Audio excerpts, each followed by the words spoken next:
Hello everyone, I am Adrija. Welcome back. Today I am back with a very interesting video. In this video, I am going to tell you a story, a quite funny one. This story is from our textbook, and when I read it, I enjoyed it a lot, and I'm sure that you will enjoy it as well. And while listening to the story, it will help to improve your listening skills. So make sure to listen to the story till the end, and there is a question at the end of this video, so watch the entire video and answer the question in the comment box below. So without any delay, let's begin with the story. So, this is a story about a kingdom of fools, where the king and his ministers all were very foolish. So foolish that one time the king announced that the nights of that kingdom would be changed into days and days into nights. It means that people had to sleep during the daytime and work during the nights. So one day, a guru and his disciple were traveling and finally reached the kingdom of fools. And they were wondering, and they finally found out that people were sleeping during the daytime and were working during the night. They were quite shocked and they were very hungry, so they went to a shop to buy some food. And they came to know that people could buy each and every food item with just one dudu. Dudu was the currency of that kingdom. So the guru understood that the people of that kingdom were very foolish. So he decided to leave that kingdom at once. But the disciple found this idea of getting every food item for just one dudu very interesting, and he wanted to live there permanently. So despite the guru's warnings, he stayed there and the guru left without him. And by living there, the disciple grew very fat because he could get each and every food item for just one dudu, and he grew fatter and richer day by day. Now, let's come to the other part of the story. One day, a thief broke into a rich merchant's house, and when he was trying to sneak out, the old wall collapsed on him and he unfortunately died, the thief. So the next day, his brother came to the king's court asking for judgment for his brother's death. He told the king, "Your Majesty, my brother was doing his own job, but the wall of the rich merchant's house fell on him and he died. You should punish the rich merchant. He should have made a good and strong wall. The rich merchant is only responsible for my brother's death." The king sent the guards to bring the rich merchant to him. The merchant was brought in front of the king. The king said, "You know, the wall of your house collapsed on an innocent man and he died. You murdered a man. You must be punished for it." To this, the rich merchant replied, "Indeed, Your Highness, it is my home and the wall did collapse on him. But I didn't build the wall. It was built during my father's time. I know who built the wall. He is an old man now." The king suddenly thought for a moment. Yes, indeed, it's not the rich merchant's fault. It is the fault of the person who built the wall. So the old man was brought in front of the king in chains. The king asked the old man, why had he built such a poor wall that had collapsed on an innocent thief and killed him? To this, the old man replied, "I know, Your Majesty, that day I had really made a poor wall, but it wasn't my fault at all. There was a dancer and she was walking up and down the street all the time, and she was distracting me from working, and that is why I got distracted and made a very poor wall." To this, the king thought, that is true, it isn't the old man's fault, it is the dancer's fault because she had distracted the old man. So the dancer, who was now an old lady, was brought in front of the king. The king asked the dancer that why was she walking up and down the street all the time and distracting the old man. To this the dancer replied, "It is not my fault, Your Majesty. I actually gave some gold to a goldsmith to make some jewelry. But he was very lazy and he was telling me that he would give it to me now and he'd give it to me then.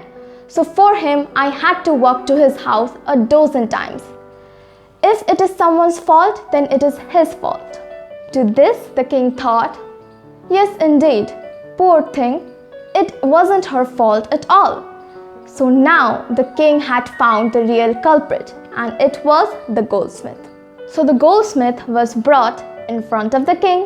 The king asked, "Why were you making the dancer come to your house many times that day and causing a distraction to the old man who was building a wall and it became so poor that it collapsed on a poor thief and he died? You are to blame for this murder. You will be punished." To this the goldsmith replied, "Yes, Your Highness, I know that I was telling her to come to my house all the time, but it isn't my fault at all. That day, a very rich merchant ordered some jewelry. And you know how impatient rich people are. It is entirely the rich merchant's fault. For him, I could not focus on my work."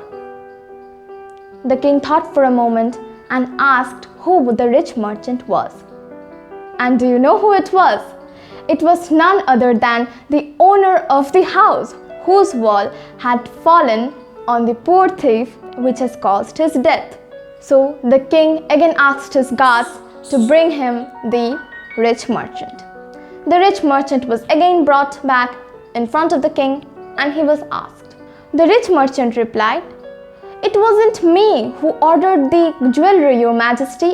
It was my father and he is dead right now. I am innocent." To this, the king replied, "I know that you are innocent, but you have inherited all of your property, your house, everything from your father. So you must also get the punishment for your father's sins." So the punishment was decided, and it was that the rich merchant would be executed. So the king ordered a new stake to be made for killing the rich merchant. So when the servants were sharpening the stake, everyone suddenly understood that the merchant was too thin to fit in that stake properly. So after a lot of thinking, the king finally got an idea. He just needed a person who was fat enough to fit the stake so that he could be killed properly. So he ordered the guards to search for someone who was fat enough to fit the stake.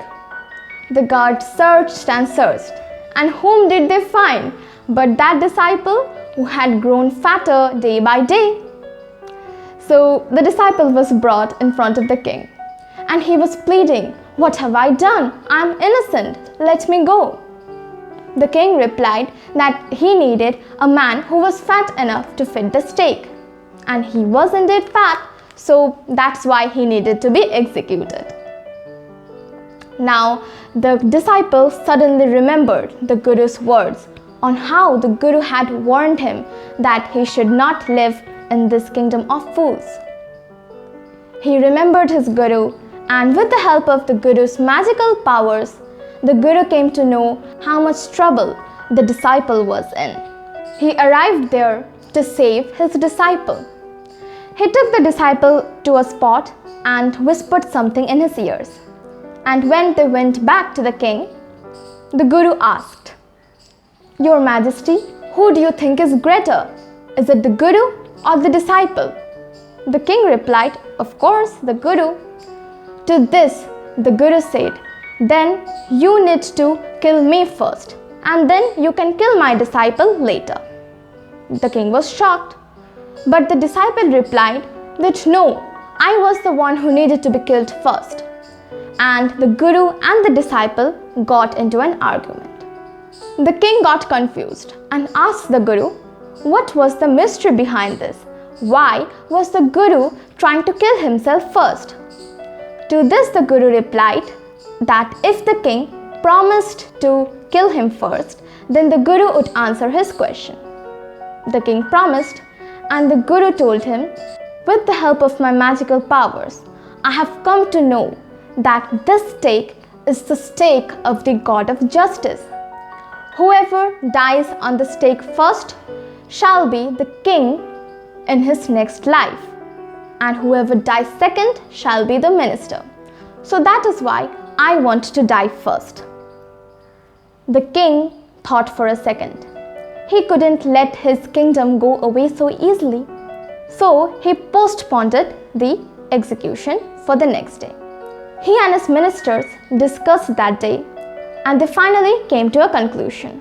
So that night, the king and his minister went to the prison and released the Guru and the disciple and changed into their clothes. So the king changed into the Guru's clothes and the minister changed into the disciple's clothes. So after some time, the executioners brought the Guru and the disciple to the execution place and they were executed.